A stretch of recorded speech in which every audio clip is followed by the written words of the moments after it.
Have you ever walked into a room full of familiar faces, old friends, longtime colleagues, or even family, and suddenly you felt a chilling strangeness run down your spine? Everything is still the same. They are still laughing and talking about old stories.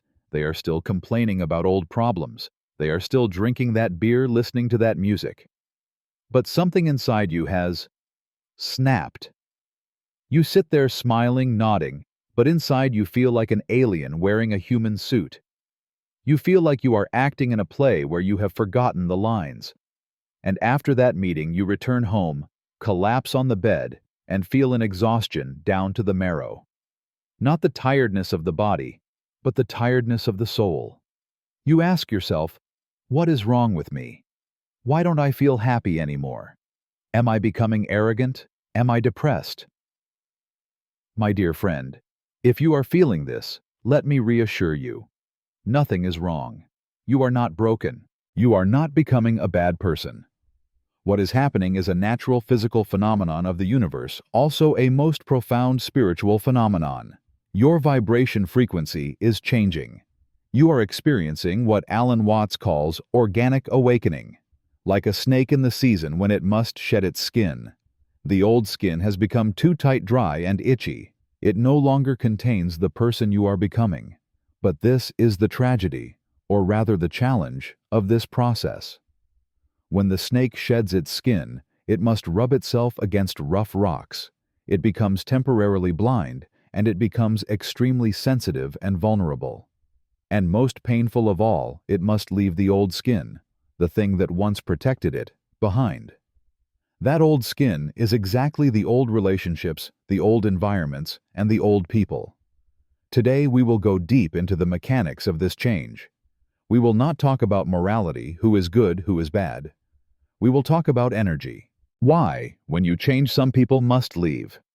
Why is loneliness the mandatory price of freedom? And how do you let go without carrying guilt or resentment? Sit down. Take a deep breath. We are about to enter the eye of the storm of transformation. To understand what is happening, we need to stop looking at relationships from the perspective of social sentiment and start looking at them from the perspective of resonance. Imagine humans are like radios.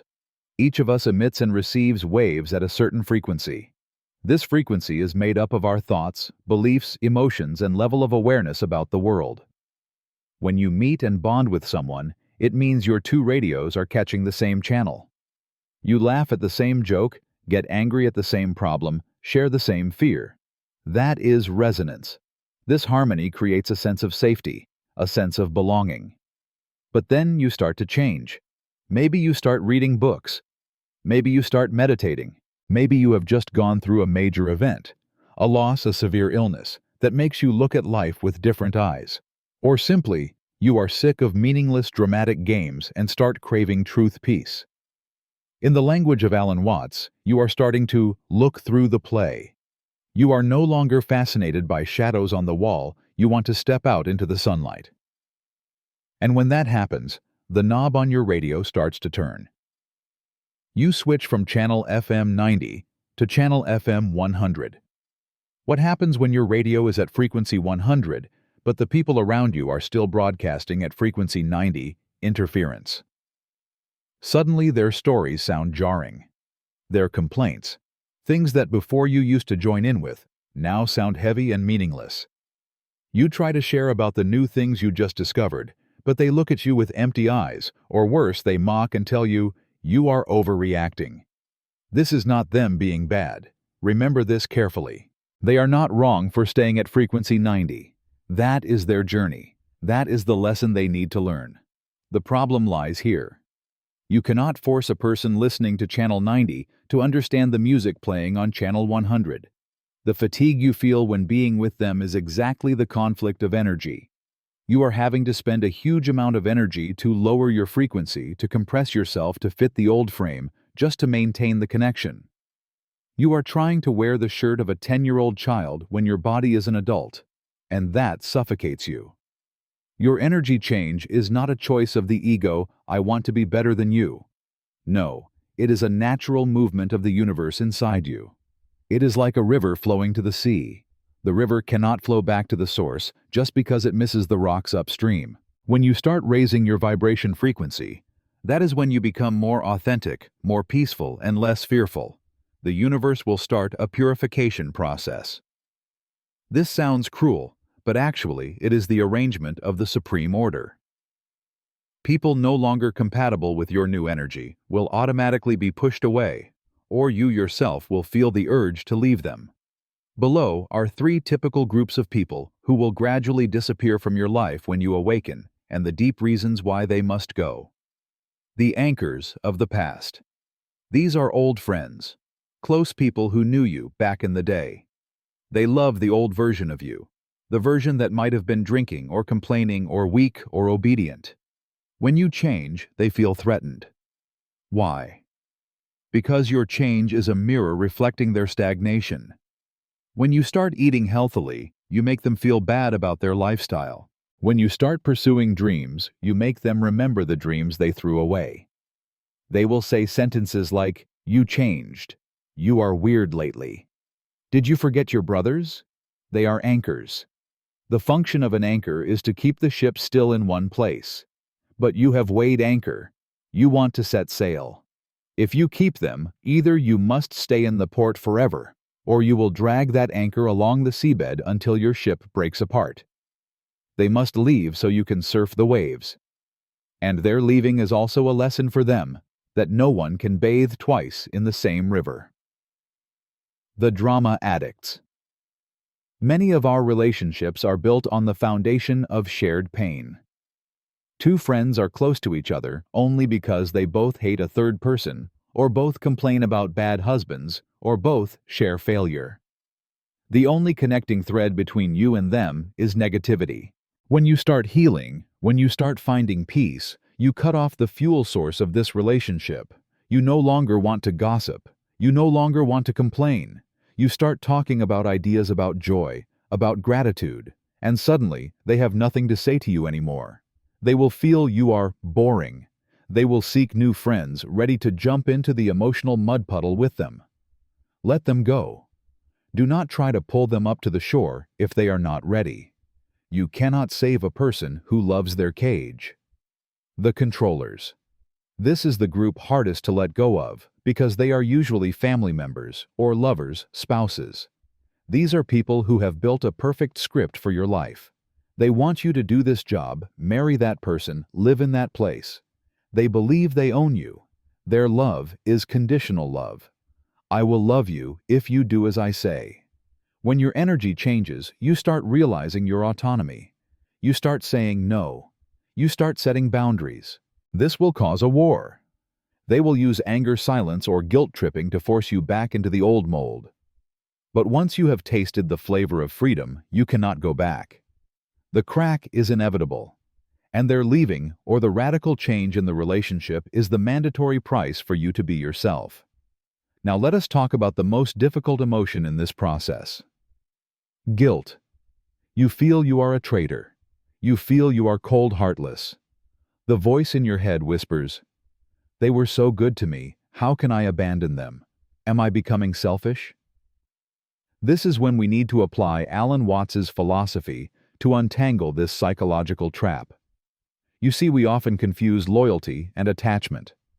Loyalty to a person does not mean you must sink to the bottom of the sea with them. True loyalty is loyalty to truth. If you stay beside a person just because of guilt while your heart wants to leave you, are deceiving both people. You are giving them a fake love, a hollow presence. That is true cruelty. You are occupying the place of another person, a person truly compatible with their frequency, just because you are afraid of being the bad guy. Alan Watts once said, "You cannot live for others if you haven't lived your own life." Look at the tree. When autumn comes, the tree lets go of yellow leaves. Does the tree feel guilty? Does it cry and say, "Oh, these leaves have been with me all summer, I can't bear to leave them"? No. The tree lets go of leaves to preserve energy for winter and to prepare for new buds in spring. That is the law of life. Life is flow. Trying to cling to what is dead, what has expired, is going against nature. You are not abandoning anyone. You are just returning them to their correct orbit, and you continue on your orbit. That is the highest respect for the soul journey of each person. After you let go, after old people leave, you will step into a phase that I call the land of emptiness. This is the scariest phase. Old people have gone, but new people haven't arrived. Your phone is silent. Weekends have no invitations. You feel terribly lonely. You start doubting your decision. You want to return to the old stable, because at least there is human warmth there, even if it is stifling warmth. Do not go back. I beg you, do not go back. Listen carefully to this. This emptiness is not a punishment. It is a gift. It is an empty bowl. In Taoism, the bowl only has value when it is empty. If the bowl is full of trash, you cannot pour good wine into it. The universe is cleaning your life. The universe is creating space so that new, more brilliant things can enter. This in-between phase is where magic happens. Alan Watts calls this the opportunity to make friends with silence. When there is no more noise from others for the first time in life, you truly hear your own voice. You start discovering who you are when not playing the role of good friend, good child, or diligent employee. This is when you learn the difference between loneliness and solitude. Loneliness is the pain of feeling the absence of others. Solitude is the joy of feeling complete with oneself. Enjoy this phase. Walk alone. Eat dinner alone. Go to the movies alone. Learn to love your own presence. Because if you do not like being with yourself, why do you expect others to like being with you? You are being forged. You are being upgraded in your operating system. And this process needs absolute quiet. And then one day, when you are no longer searching in desperation, when you have stood firm in your new vibration frequency, they will appear. New friends. People belonging to your soul tribe. How do you recognize them? You will recognize them immediately. No effort needed. No pretending needed. No beating around the bush needed. The conversation will flow like water. You say 1, they understand 10. You are silent. They also feel comfortable. Their energy does not drain you, but recharges you. They are people who are on the same frequency 100 as you, or even 110, pulling you higher. But you must understand this law. You cannot meet them if you are still holding tight to old hands. You cannot hold a new gift if your 2 hands are still clutching a pile of tattered old luggage. You must let go first. You must trust in the leap of faith. The universe hates emptiness. As soon as you create space, the universe will fill it. But it only fills it with things commensurate with your current energy. Therefore, your letting old people leave is essentially an act of clearing the way. You are hanging a welcome sign for the true soulmates of your life. To close, I want to share with you a final metaphorical image about life. Imagine life as a grand dance in a giant ballroom. The music changes constantly. Sometimes it is gentle waltz music, sometimes exciting. Rock music, sometimes quiet. Zen music. With each piece of music, you will need a different dance partner. There are people who come to dance with you the waltz of innocent youth. When the music switches to the passionate tango of maturity, they cannot dance anymore. They must step back. And you must let go of their hand to take the hand of a new partner who knows how to dance tango. If you insist on holding tight to the old partner while the music has changed, both will step on each other's feet. Both will fall, and the dance will become a painful mess. Leaving is not betrayal. It is just that the music has changed. Look at the people who have left your life with eyes of deep gratitude. Thank them for the dance they performed with you.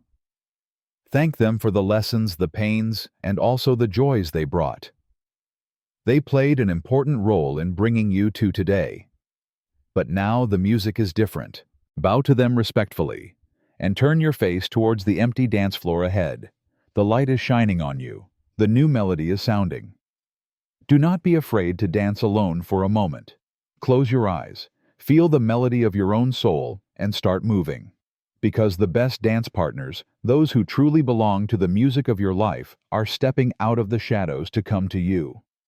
but only when you dare to let go. Be brave.